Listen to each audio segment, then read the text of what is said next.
along than we were, and look at that 4-foot venting skylight.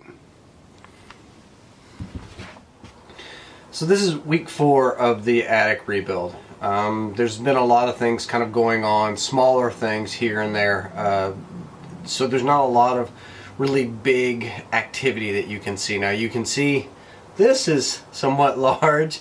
The skylight here that, believe it or not, gives us views of Puget Sound. It gives us views of the downtown Seattle Skyline. It also gives us views of both the Olympic Mountains and the Cascade Mountains.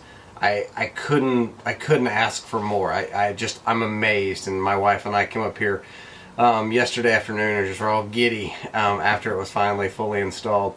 Some of the other things that have been going on during this week has been the electrical. Now, everyone's seen the scary electrical that we found when we actually came into the attic and started working. All that's gone. Every bit of knob and tube is completely gone out of the attic. It's been replaced with 12 gauge for all the receptacles, and for most of the lights. 2 of the older circuits are still 14 gauge for the lights, but everything else we ran 12 gauge. I pulled a total of 4 circuits up here. We had 3 existing to feed the lights down below in the living room and the kitchen and that sort of thing.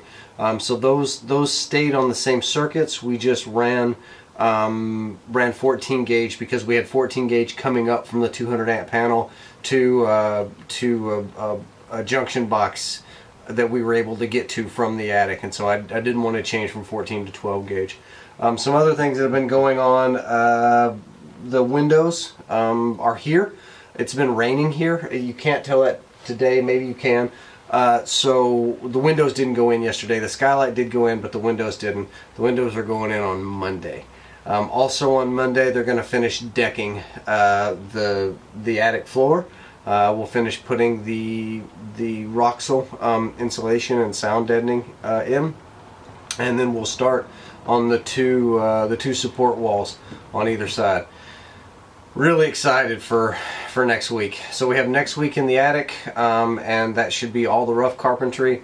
The week after that, all the drywall should go in, and then I'll take over and finish the paint and the trim and all that, and we should have a usable space within 2 or 3 weeks. All right, thanks.